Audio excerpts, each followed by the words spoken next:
साई नमो नमः, श्री साई नमो नमः, जय जय साई नमो नमः, सद्गुरु साई नमो नमः. அவர் ஏதாவது ஒன்று நினச்சி ஒரு ரூபா ஒரு காயினை நம்ம கோரிக்கையாக வச்சோம்னா அடுத்த செகண்டே அந்த காரியம் நடந்துடும் எங்களுக்கு. இந்த குபேர சாய்பாபா அப்படின்னா ஒரு மிராக்கலான ஒரு பாபா. இவருடைய காரியம் நல்லபடியாக நடக்கனால எல்லா மக்களும் இங்கே வரக்கூடிய ஒரு வாய்ப்பை ஏற்படுத்திருக்கு. நம்ம லைஃப்ல வாழ்க்கையில நம்ம என்ன மனசார அவர்கிட்ட ப்ரே பண்ணிட்டு போறோமோ it really happen. Sadguru Sai நமோ நம. இதுதான் அந்த துணி.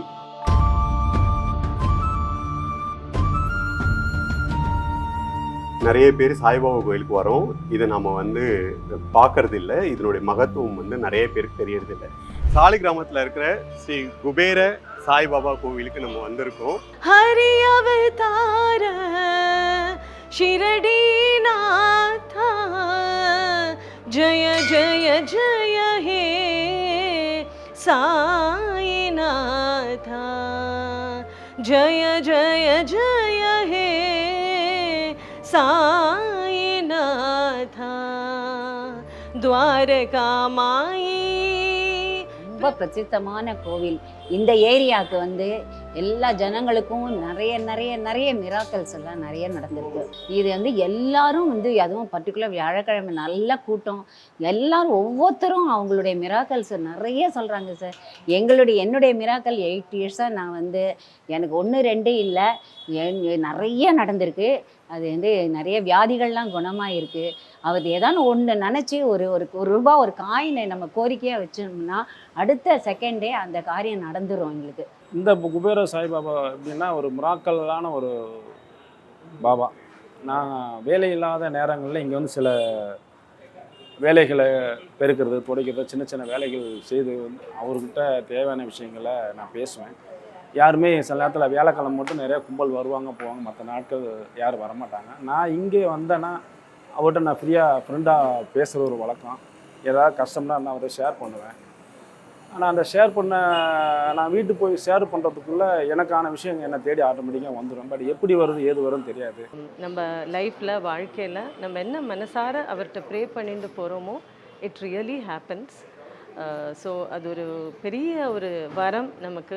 இங்கே வரது, இங்கே பாபா பஜன் பாடுறது, பாபாவை தரிசனம் பண்ணுறது நம்ம கொடுத்து வச்சுருக்கணும். We all are really really blessed to be here.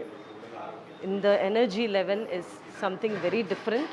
இது ஒரு very divine energy all around, and the aura here is also so different.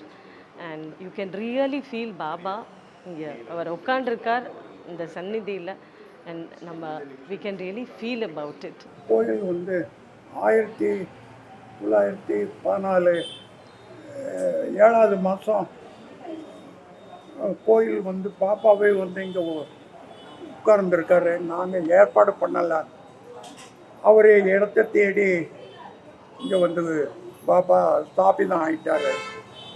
பல விதமான மக்களுடைய எதிர்பார்ப்பை பாப்பாவுடைய அருளில் நல்லபடியாக எல்லாருக்கும் நடக்குது. அது ஒரு பெரிய விசேஷமான இது. நல்ல பக்தர்கள் கூட்டம்,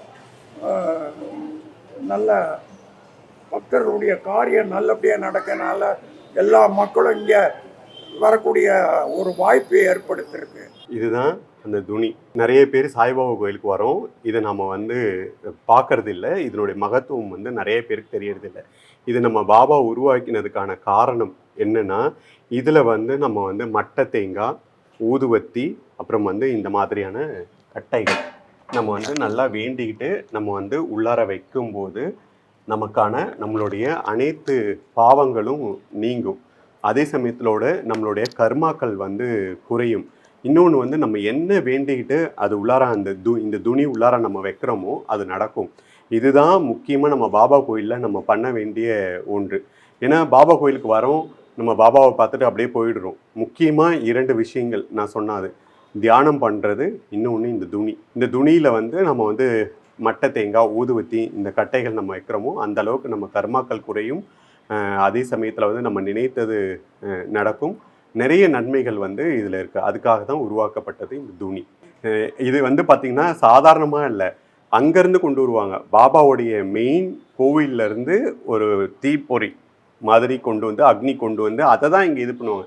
நாமளாக டக்குன்னு உருவாக்குறது கிடையாது. இங்கே அங்கேருந்து ஒரு கோயிலில் எரியக்கூடிய துணியும் வந்து அங்கேருந்து சாய்பாபா கோவில்லேருந்து கொண்டு வந்து உருவாக்குறது தான் இந்த துணி. இது எப்பவுமே வந்து எரிஞ்சிட்டே இருக்குமா சுவாமிஜி? இதுக்கு அணையிறது அது மாதிரி எதுவுமே கிடையாது? அணையவே அணையாது. நீங்கள் பார்த்தீங்கன்னா எல்லா பாபா கோயில்லையுமே இது எரிஞ்சிட்டே தான் இருக்கும். நீங்கள் ஏதாச்சும் ஒரு விஷயத்த மனசார நல்லா வேண்டிக்கிட்டு, பாபா கிட்ட வேண்டிக்கிட்டு, மட்டை தேங்காய் ஊதுவத்தி இந்த இது வச்சு நீங்கள் இந்த துணியில் கொடுத்து பாருங்களேன், எவ்வளோ சீக்கிரம் நீங்கள் நினைச்சது நடக்குது அப்படின்றது பாருங்கள். ஒரு கோயிலுக்கு போகும்போதும் அந்த கோயிலில் இருக்கக்கூடிய வழிமுறைகள், அங்கே நம்ம எப்படி அவங்கள வழிபடணும், அங்கே என்ன விஷயங்கள் பண்ணணும்னு தெரிஞ்சு நம்ம பண்ணும்போது எளிதாக அவங்களுடைய அருளை வந்து நம்ம பெற முடியும். அது மாதிரி பாபா கோயிலில் கண்டிப்பாக தியானம் பண்ணணும். மக்கள் வந்து வந்துட்டு சுற்றிட்டு போகாமல் உட்காந்து நல்லா தியானம் பண்ணும்போது நமக்கு வந்து நிறைய நன்மைகள், உடல் ரீதியாக மன ரீதியான நிறைய நன்மைகள் வந்து கிடைக்கும். இப்ப தியானம் சொன்னீங்க சுவாமிஜி, எந்த மாதிரி முறையில தியானம் பண்ணா கரெக்டா இருக்கும் நீங்க சொல்லுங்க? பாபா கோயில்ல தியானம் அப்படின்றது அமைதி தான். என்னை பொறுத்த வரைக்கும் தியானத்துக்கு வந்து அதிக பலன் கொடுக்கறது என்ன தெரியுமா? அமைதி. நான் சொன்ன மாதிரி நம்ம பொதுவாகவே கோயில்களுக்கு போகும்போது அமைதியா இருக்கணும். அதுவும் இந்த மாதிரி சித்தர்கள் கோயிலுக்கு, ஞானிகள் கோயிலுக்கெல்லாம் நம்ம போகும்போது இன்னும் ரொம்ப அமைதியா இருக்கணும். நம்ம சுத்தி வந்து அமைதியை நீங்க உட்கார்ந்து தியானம் பண்ணி பாருங்களேன். எதுவுமே சொல்ல வேணாம், நீங்க மந்திரங்கள் கூட எதுவுமே சொல்ல வேணாம். அமைதியா நீங்க கண்ணை மூடி உட்காரும் போதே உங்களையும் அறியாம உங்களை அப்படியே உங்க ஆழ் மனதுக்குள்ள அப்படியே நீங்க உள்ளார போவீங்க. இது வந்து உட்கார்ந்து பண்ணும்போது உணர முடியும், நான் சொல்றதை காட்டிலும். சாய்பாபாக்கு ஏதாவது ரொம்ப விதமான மந்திரங்கள் இருக்கா சுவாமிஜி? இதெல்லாம் சொன்னா பலன் நல்லா கிடைக்கும். ஏன்னா சாய்பாபாக்கு வந்து அந்த இருக்கும் மந்திரங்கள் நாங்க கேள்விப்படல. ஓம் சாய்ராம் மகாராஜ் கி ஜெய். சாய்ராம் விட என்ன இருக்கு? ஓம் சாய்ராம், அவ்வளவுதான். நான் சொன்னல, என்னோட சர்ஜரியில நான் பிராங்காவே சொல்றேன், இப்போ எனக்கு நடந்த 7வது சர்ஜரி. அப்ப எனக்கு அனஸ்தீசியா கொடுக்குறாங்க. அனஸ்தீசியா கொடுக்கும்போது எனக்கு தொடர்ச்சியாக அனஸ்தீசியா கொடுத்து அந்த எலும்பும் சதையும் ரொம்ப டைட் ஆயிடுச்சு. அப்போ அனஸ்தீசியா கொடுக்கும்போது என்ன ஆயிடுச்சு, திடீர்னு அன்கான்ஷியஸ் ஆகிட்டேன். அன்கான்ஷியஸ் ஆகும்போது அவரை தான் நான் வந்து மனசில் நினச்சிட்டு அப்படியே சிஸ்டர்லாம் கத்துறாங்க, இங்கே பாருங்க நீங்கள் நல்லா இருக்கீங்க, எங்களை பாருங்கன்னு சொல்கிறாங்க. அப்படியே அவர் மேலே படுத்துட்டேன் நான். அப்புறம் வந்து தலைகீழ படுக்க வச்சு அவங்க இது பண்ணுறாங்க. பார்த்தீங்கன்னா அப்படியே பாபா வந்து அப்படியே மேலே வந்து உட்கார்ற மாதிரி அப்படி நான் ஒரு ஃபீல் பண்ணேன். அப்புறம் சிஸ்டர் பேசுறது கொஞ்சம் கொஞ்சமாக காதில் கேட்டு அப்புறம் நான் கண்ணை திறந்தேன். அப்புறம் திருப்பி எழுந்திரிச்சு உட்கார வச்சு அனஸ்தீசியா கொடுத்து இந்த சர்ஜரி வந்து சக்ஸஸ்ஃபுல்லாக முடிஞ்சது. ஸோ இன்னைக்கு இங்கே வந்து அவரை பற்றி நான் பேசுறதுக்கான பாக்கியம் வந்து எனக்கு கொடுத்துருக்காரு.